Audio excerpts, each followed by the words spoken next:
So in the last video, we talked about the 7 characteristics of a soulful person, but that's just 7 characteristics that you can begin to incorporate.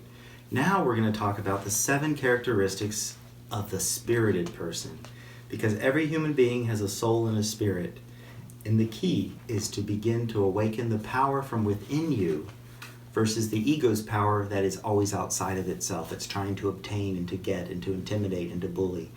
True power is quiet. It's internal.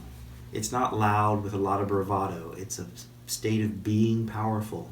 So the first characteristic of a spirited person that reflects and is connected with the first characteristic of a soulful person is that of being and having a sense of inner strength.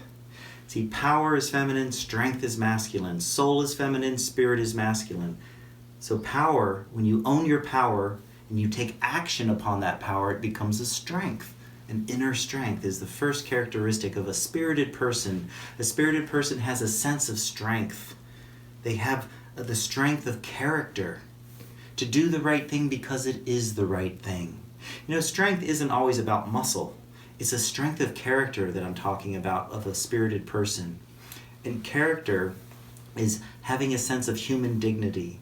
To do the right thing because it is the right thing, not because nobody's watching or you can get away with it, but to do the right thing because it's who you are, because it builds your self-esteem, to have character.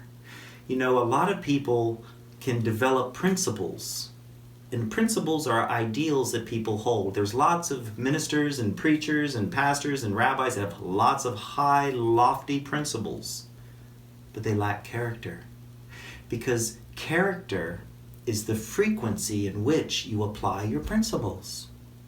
You can have a principle of being honest, and a principle of being loving, and a principle of being kind and compassionate, and a principle of being caring. You can have these principles of never consciously hurting other people. Those are principles. Oh yes, I have them written down somewhere, but how often do you live them?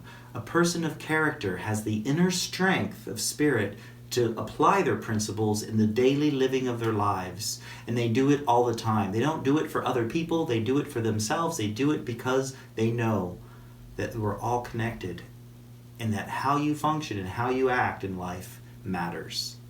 Whether people are watching you or not, your subconscious mind is always watching you. And your self-esteem is based upon your character, having and living your character. So it's not enough just to have principles, because character is the frequency in which you apply the principles in your daily life. You need to develop character. That's inner strength, the first characteristic. The second characteristic that reflects a spirited person is that of compassion. To feel compassion for other people is what genuinely a spirited person has. And compassion is a masculine expression, which most people think, that doesn't make sense. I know females and feminine energy are much more compassionate. No. Genuine compassion is that out of passion comes compassion. And it is a form of caring for other people. And compassion is a very unique brand of caring that is always born of having known sorrow, of having known pain. Because I've known pain, because I've known sorrow, I can feel for this person going through pain and sorrow. And that caring can deepen to compassion. Compassion is a very powerful reflection of a spirited person. Passion, with its feminine energy of the soul, called passion and compassion, work together. So the second characteristic of a spirited person is that of a person who is compassionate. They are a compassionate human being. They have not only caring, but they feel caring on a deep level that heals other people. That's what a compassionate person does. The third characteristic is that of seeking freedom. Oh yes, not only are you unique as a soulful person, but you are, as a spirited person, you reach to stretch, to exercise your God-given freedoms. What are those made up of? Your choice, the freedom to choose. To choose whether you follow your ego or to follow your soul and spirit, that choice. It's like the ego is the devil on your shoulder telling you what you should do to try to get ahead, and the negative dominating, and the spirit and the soul is the angel on your shoulder. Who do you get to listen to? You have the freedom of choice. Freedom, choice, so powerful. And there's also that spirited energy that seeks greater freedom in all of your life. The freedom to do what? To live your life joyfully. The freedom to do what you want to do, to explore, to be an adventurer, to be passionate, to explore the life that is all about you, to have the freedom to be who you are. And you think about it, the spirit of America is that of freedom. And freedom's so important. And a spirited person seeks greater freedom in their life. They do have responsibilities, they do have duties and obligations, but they also allow themselves to have freedom. And we have the freedom to always choose to be who you want to be in life. That is the gift that you have as a soulful person. You can always choose who you're going to be. You can't always choose what you're going to do and what you have to do. Like I said, you have duties and obligations, but you can always choose who you're going to be while you're doing your duties and obligations. You can be a martyr, you can feel sorry for yourself, you can go into struggle and poor me, and you can manipulate and you can make people feel guilty. You have that choice. Or you can choose to be responsible, to be loving, and to do what you need to do with excellence, rather than perfection, which is what the ego tries to go for, but with a sense of excellence, and do your best. That's a freedom. That is the third component. The fourth component is a spirited individual knows they're valuable. Like a soulful person has owned their worth, knows they're worthy, a spirited individual knows they're valuable, that they are value, and they have valuable qualities and characteristics, and that they can give their value. They bring their value into what they do rather than trying to find value to get it from life. They know they're valuable. They know they're worthy on a soul level, and they know they're valuable because of the experiences and what they've gone through in life. Worth is given, value is earned. Worth is given automatically. And when you know you're worthy and you function from passion of the soul qualities, and then you express those, you develop a sense of not only being compassionate, but also having a sense of value. I'm valuable. As you follow and adhere to your character, and you function with character, and you lift your self-esteem, you know you're valuable because you choose to be honest and loving and responsible. No one's forcing you to do it. It's who you are. It's your own character, and you are valuable because of that. The fifth characteristic is being lovable. A spirited person knows that they're lovable, that they deserve to be loved. They're not perfect, and they're not waiting to be perfect to be loved. They know they're lovable, and they are loving. Because they know they're lovable, they can give love, they can receive love, and they can be loved.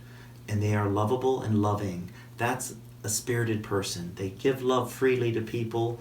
They don't say, well, I'm going to be loving to you if you're loving to me. They learn to forgive. The lovable person is forgiving.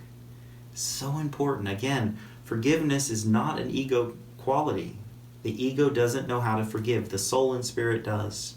It's a spiritual quality. That's why Jesus talked about forgiveness in the Bible till he was blue in the face talking about it, because human beings were so wrapped up in their ego 2,000 years ago that they needed to hear it over and over again. But being able to forgive, to let go, to give people a second chance.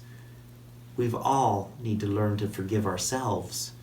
And what is the first thing we need to forgive ourselves for? How about functioning in the ego? Letting your ego run your life for how many years it's run your life. And you always had the choice of doing that. You always had the choice of allowing that to happen. And you chose not to. Forgive yourself for that. That's what allows for change and healing to take place, is forgiveness. So recognize the ego, forgive yourself, and move forward. That is what it means to be lovable and to be loving, and that is a characteristic of a spirited person. The sixth characteristic is that which corresponds with happiness, and that is joy. To be joyful. You see, happiness is a very content and relaxed, peaceful energy. I'm happy because all of my needs are met. That's what happiness comes from. Having a roof over your head, having food in your belly, having enough money in the bank, and having friends and family to connect with. You feel happy when you have all your needs met. Joy is the fulfillment of your preferences. Happiness is the fulfillment of your needs. But whenever you can lift out of your needs to say, you know what, I prefer to travel, or I prefer to paint paintings, I prefer to exercise and go to the gym. I prefer these things, and as I do them, it brings me joy.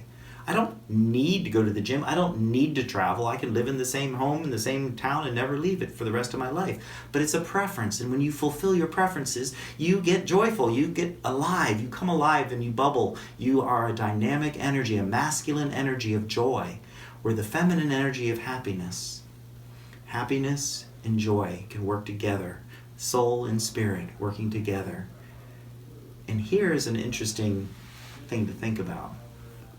For the ego perspective, happiness and joy are very opposite ends of a different spectrum. One is very peaceful, very calm, relaxing. The other is very dynamic and joyful and over bubbling. You can't be in joy for long, long times because it's exhausting. But what does the ego use as its back and forth? Happy, sad. Happy, sad, happy, sad. Struggle, succeed, struggle, succeed. It does the opposite, very different energies, but you can replace that with two different energies called, I'm going to be happy and joyful, and happy and joyful. And I never have to feel sorrow and sadness and all that other crap. I can lift to a higher octave when you can function from soul and spirit. You don't have to do the exact opposite of good and bad, right and wrong, light and dark, as what the ego thinks you have to do. It's a different paradigm, a different duality that you can step into, and that's one of the secrets to moving beyond struggle. The spirit, a spirited person, appreciates life. Gratitude and appreciation. Gratitude is a state of feeling and being grateful. Appreciation is to appreciate everything that's happening in the moment during your day. It's a very active energy. You're always thinking of how grateful and appreciative you are. The appreciation. And think about what the word appreciation means. What do everyone who owns a home want it to do? They want it to appreciate. What does that mean? To grow in value. When you appreciate something, it grows in value. When you're in a loving relationship and you appreciate that person, they grow in value. They become more valuable, you become more valuable. When you appreciate anything in your life, it becomes more valuable and meaningful. So to learn not only to be grateful, but then to actively, dynamically appreciate as you go through the day. Bless your food. When you have food that you're sitting down ready to eat, appreciate it. Give thanks. Honor that on a daily routine. That will not only lift your gratitude into a daily practice, but you will be engaging and actively functioning from soul and spirit. The soul, powerful, spirit, strong. The soul, passionate, the spirit, compassionate. The soul, unique, the spirit, freedom, greater freedom, unique and free to be yourself. Unique and free to be yourself. And then out of that sense of worthiness comes a sense of being valuable. That fourth component of happiness comes joy. And out of the loving comes the peacefulness. And out of it all, when you function from soul and spirit, you live a life of being grateful and appreciative of all that you are, all that you have, all that you do, and all that you have to celebrate in life. Because you've discovered a way to lift out of the struggle, the stress of the ego, to function as the empowered spiritual being.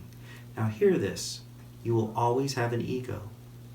It's not about, okay, I got a soul and spirit, now I'm going to ignore my ego. No, the soul and spirit can heal and mature the ego to become the adult, where the ego knows it's enough.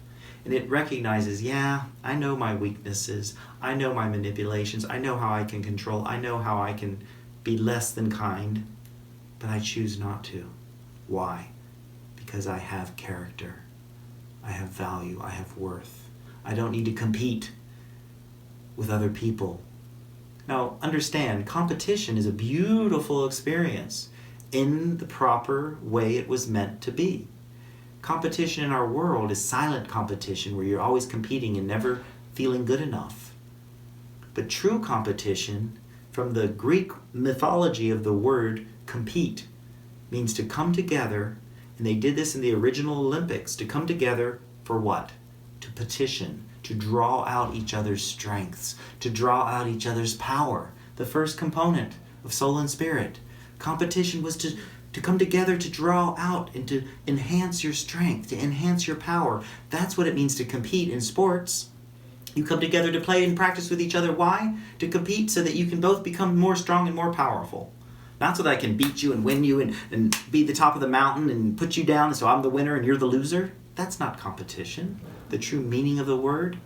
It's for you both to grow and to stretch and to become more, to compete. It's a beautiful energy when it's done from the proper perspective and its meaning of the original purpose of the word that is born of soul and spirit.